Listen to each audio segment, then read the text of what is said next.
de Pancho Villa, qué tanto ni qué tal. Sí, así que vayan afrontándose. Y Pancho Villa es el ejemplo cabal de un personaje eclipsado por su leyenda.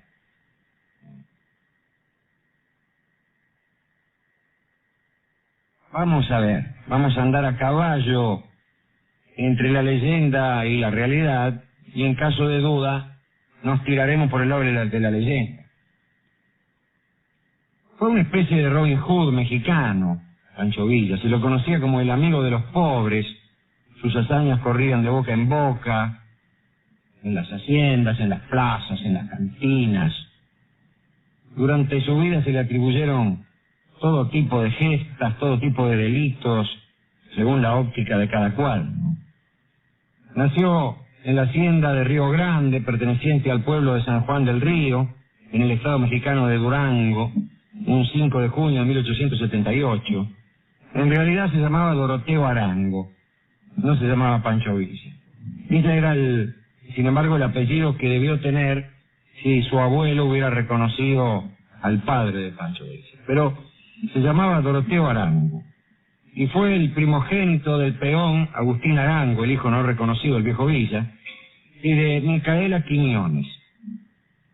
Agustín Arango, el padre, murió pronto, y la herencia que recibió su hijo Doroteo consistió en ser el máximo responsable de su familia, compuesta por la vieja, 2 hermanos varones y 2 mujeres.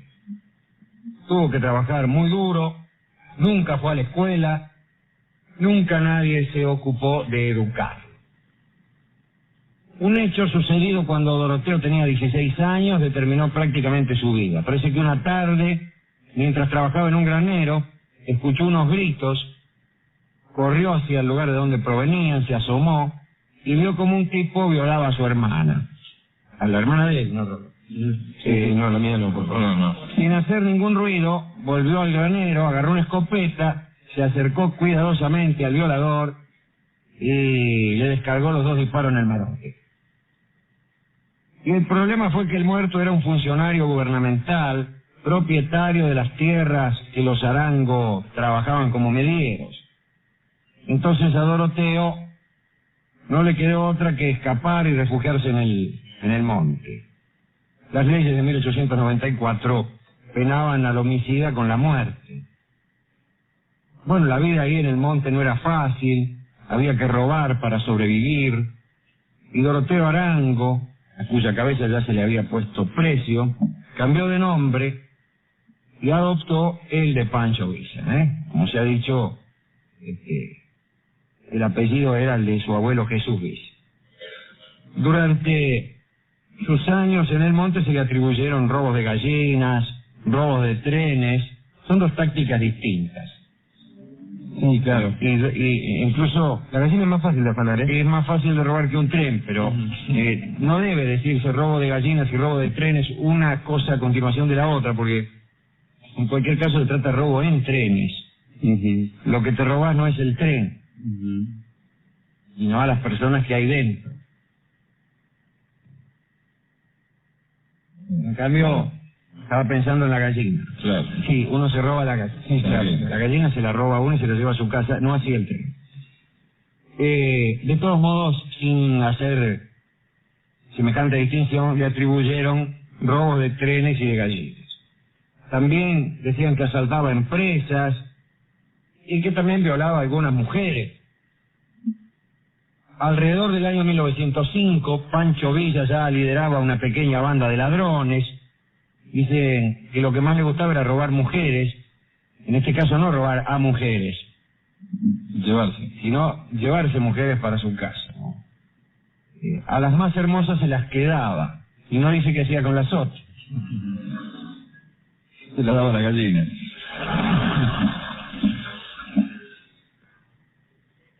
Si alguna mujer se oponía a sus abusos, hacía que sus hombres le quitaran las fuerzas. Los llamaba maduradores a estos hombres. La maduración consistía en una paliza que le daba a la pobre mujer. Es una cosa horrible. En 1906 lo arrestaron, pero eludió la cárcel pasando como voluntario a la caballería mexicana. En 1910, Francisco Ignacio Madero presentó su candidatura a la presidencia de la República frente al dictador Porfirio Díaz. Saben ustedes que el porfiriato duró muchos años, había elecciones con fraude, y en estas elecciones, que fueron varias, Porfirio Díaz iba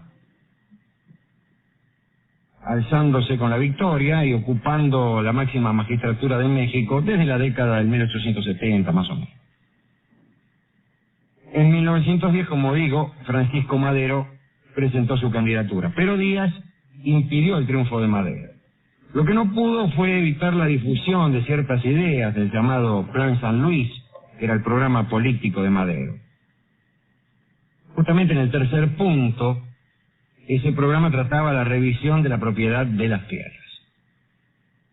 Bueno, saben ustedes que la sociedad mexicana estalló, que se produjo una serie de alzamientos que se generalizaron por todo el país.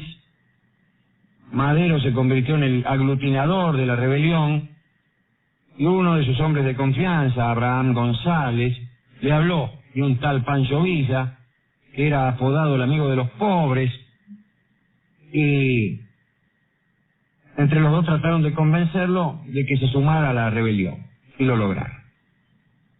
Para algunos, Pancho Villa se unió a Madero para que se olvidaran sus delitos.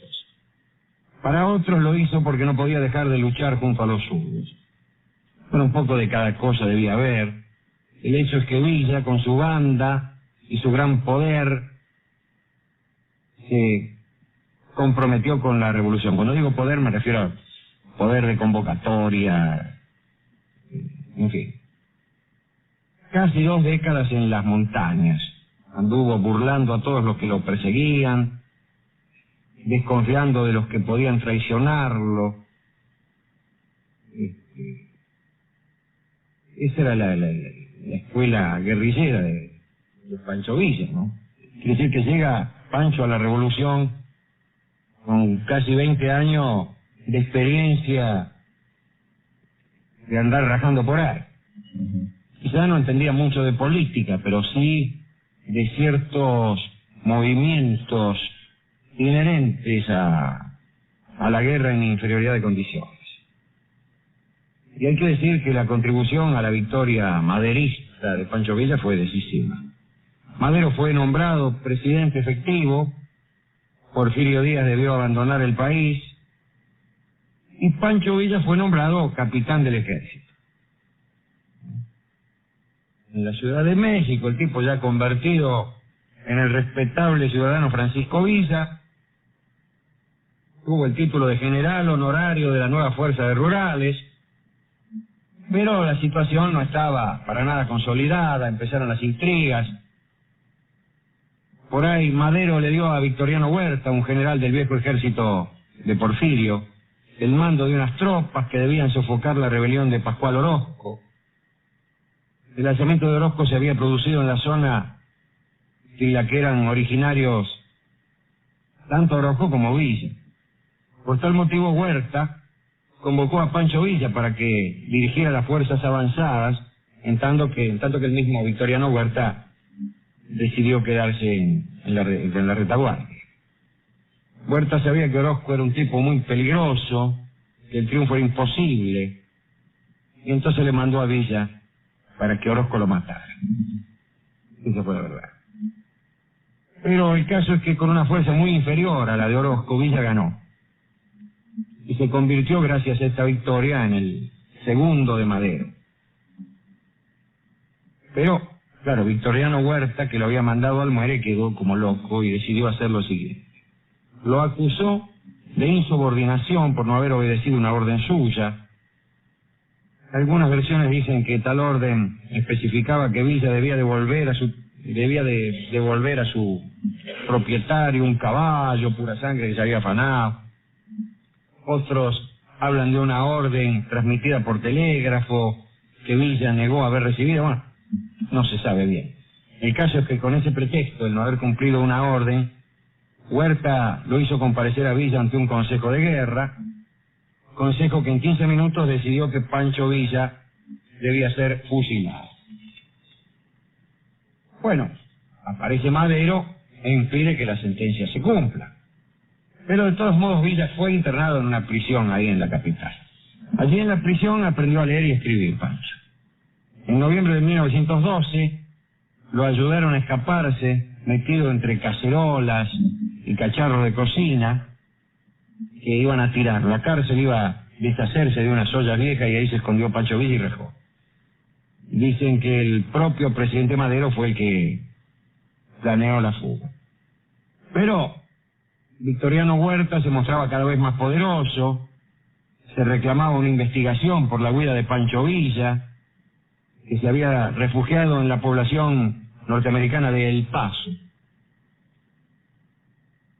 Y el 22 de febrero de 1913, Madero fue asesinado por orden de Huerta.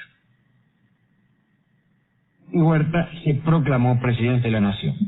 Todo esto lo hizo con la complicidad de los Estados Unidos. Y Pancho Villa quiso cobrarse venganza.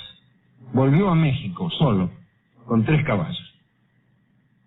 Al cabo de un mes ya había reunido 3.000 hombres y muy poco después había tomado todo el norte del país.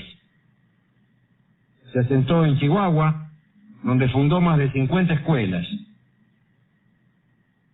Solía decir, solo el trabajo duro y la escuela producen buenos ciudadanos. Pero como en Chihuahua estaban cercados, no podían comerciar con el resto del país y había falta de dinero en circulación. Entonces Villa resolvió el problema emitiendo su propia moneda, incluso con su cara y con su firma. Y se condenaba a prisión a quien hiciera circular otra moneda que no fuera la villista. Finalmente su moneda fue aceptada en todo el país. Entrar en la Ciudad de México era imposible.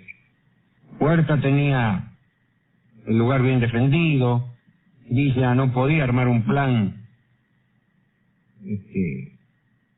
conjunto con quien estaba atacando desde el sur, que era Emiliano Zapata.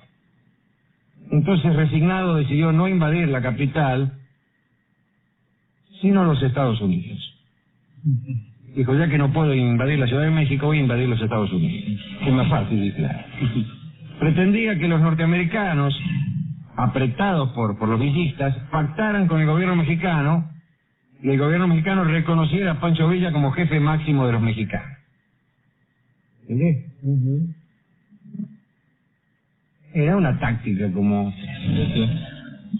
El caso es que el 10 de enero de 1916 los villistas pararon un tren, hicieron bajar a los norteamericanos, los fusilaron. El 9 de marzo de madrugada atacaron la ciudad de Columbus, los Estados Unidos, y la tomaron. Fue el caso único de invasión extranjera a los Estados Unidos. El único caso de invasión extranjera a los Estados Unidos fue este. Pancho Villa toma la ciudad de Columbus. Yo conozco otro.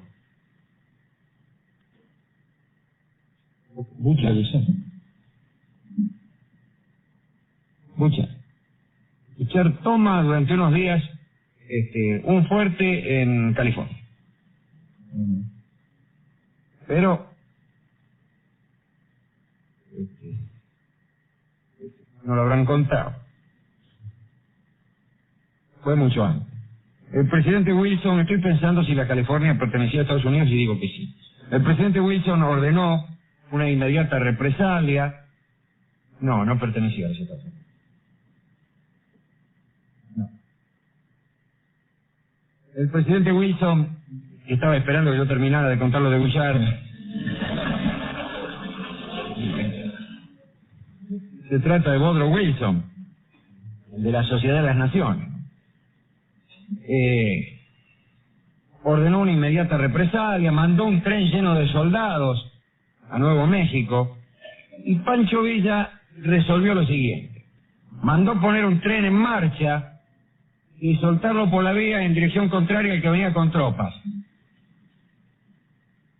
Eso hizo Pancho Villa. Pues esto se hizo acá también, durante una huelga ferroviaria. Largaron una locomotora, sola, sin maquinista.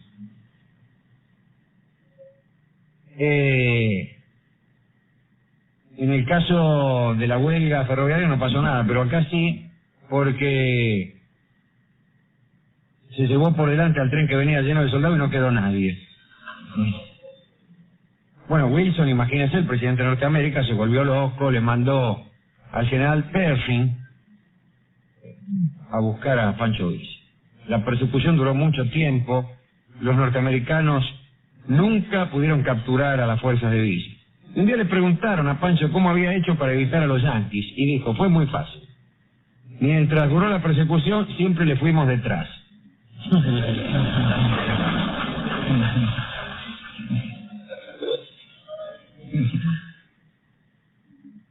En 1917 los norteamericanos dejaron de molestarlo y Villa volvió a México. La gente quería coronarlo como Napoleón. Rechazó los honores, declaró que ya no quería ser presidente porque carecía de instrucción suficiente y porque solo quería ser un campesino con coraje. En 1920 depuso las armas, se había elegido a Obregón presidente, un hombre que intentaba tranquilizar los ánimos, y Pancho se retiró a su hacienda en Durango, donde con casi 800 personas formó una colonia. Apaciguado, se hizo tiempo para dedicarse a las muchachas. Dicen que tuvo al mismo tiempo 7 novias. Leo sus nombres: Juana Torres, Luz Corral, Pilar Escalona, Soledad Sáenz, Austreberta Rentería, María Amelia Vaca, Manuela Casas. Las novias no sucesivas, sino simultáneas de Pancho Villa. Pero un día, durante la cita habitual que tenía con una de sus novias, Manuela Casas, sus enemigos le tendieron una emboscada. Y en esa emboscada murió. Salía de lo de Manuela, era el 20 de julio de 1923. Subió a su automóvil, un Dodge, y al instante lo acribillaron. Parece que los atacantes habían sido pagados por Obregón y por el magnate americano William Randolph Hearst, que había pedido su cabeza. Y efectivamente, la cabeza de Pancho Villa fue robada y nunca más apareció. Pancho Villa tenía 45 años. Algunos dicen, no sé si será cierto, que él tenía un secretario norteamericano que le escribía todos los discursos e incluso las más insignificantes declaraciones. Y parece que ese secretario estaba cerca de él en el momento de la muerte, y herido, Pancho le preguntaba: a ver, gringo, dime cuáles son mis últimas palabras. Y estas parece que fueron las últimas palabras de Pancho Villa. No tan mal. Bueno, lindo recuerdo este de Pancho Villa y una pequeña aproximación a una historia llena de sangre, de extravagancia, de gloria, de valor, como es la historia del pueblo mexicano. Una historia extraordinaria, un relieve impresionante. ¿A quién dedicar este relato? Al pueblo mexicano. Al pueblo mexicano. Pueblo que también ha sufrido mucho y ha dado infinitas muestras de valor en una realidad compleja. La más compleja que la de ninguno de los otros países de América por el choque tan fuerte de culturas que allí se produjo. País que debió hasta soportar una invasión conjunta de Inglaterra, Francia y España. Creo que era por no poder pagar la deuda externa.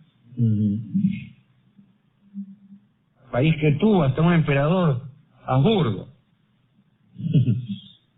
Al pueblo mexicano le dedicamos esta pequeña charla y prometemos contar un poco más, ya no desde lo anecdótico, de lo extravagante, sino de lo más profundo acerca de estos episodios de la Revolución Mexicana. También se los dedicamos a las novias de Pancho Villa, que se la aguantaban.